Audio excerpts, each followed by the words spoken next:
Okay, so for example, let's say again with the idea, go. For example, there was a woman who came to me with congestive heart failure. Okay, and so if you're for your listeners, congestive heart failure means that the pump in the heart stops working, and the heart starts to enlarge. In her case, she was about 3 times the normal size of a heart. Oh, wow. And the pump, which is measured as ejection fraction, should be around 45 to 60. Hers was down close to 25, which is like death's door. Oh, wow. Okay. And so she came in, and basically the doctors had told her she had about 3 months to live. Hmm. And she thought she'd come see me, maybe I could make a change for her. Okay. So that was the outer history. Now, the next level of the history was that she'd been in a religious community out in New Mexico, and she'd been in these little cabins, and underneath the cabins, there were swamp gases from the toilets that were kind of like, I don't know what you call them, in the ground toilets. And the swamp gases got into the heart muscle, and this is known to be a fact, and they caused the heart muscle to fail, and that was the cause of her illness. So she was swamp gas induced congestive heart failure. Got it. Okay, so when she was about, I think probably about 55 at the time. Hmm. Okay, and so when I looked at the energetics, which is the energy body, Hmm. she had what if I remember, it was kind of like a black. It almost looked like an amoeba that was kind of over her heart, penetrating into the heart. And then it went off with a bunch of strands kind of off the body into different places. So she had this kind of a strangular amoeba Hmm. energy. Yeah.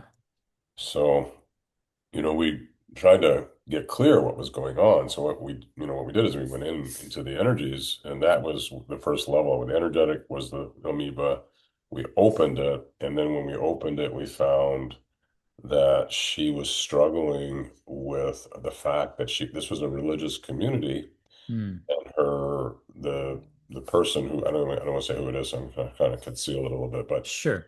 but he molested her at the community when she went to him for healing. Uh, So she was struggling with like the breaking of trust. It was all about breaking of trust. right. Okay, and then we kept going into it deeper, and we got into the spirit, the soul, and the spirit. She was finding that she never trusted God, that she had always distrusted God from a long time. Hmm. So this outer guy was a manifestation of her distrust in God. Oh, wow. Okay. Yeah. Okay, so once we understood kind of the dynamic that was moving, this was all about the quality of Wakil. Wakil means when we have divine trust, that she was broken in her soul. In other words, she didn't have Wakil. What she had was a false Wakil. In other words, that she had woven an illusion about divine trust. Hmm. Okay, and that had manifested in this man who had broken her trust with God and the outer religion. It was kind of again, I don't want to go there, but it was a more outer religious path. And Yeah. uh, and the results was now she had this illness, congestive heart failure. Hmm. Okay, and so what we did is we cleaned the amoeba out. We got that off. We got into the issue with the heart, and helped her walk through the pain of betrayal by the priest or whatever he was. Hmm. And then we got into the higher levels, which was really the issue about her distrust with God. It emanated, and I don't remember, it was something from her childhood. I don't remember what it was, but we were able to get her through that. We moved it out of her and got her back into trusting God and therefore manifesting Wakil in Hmm. her soul in the right way.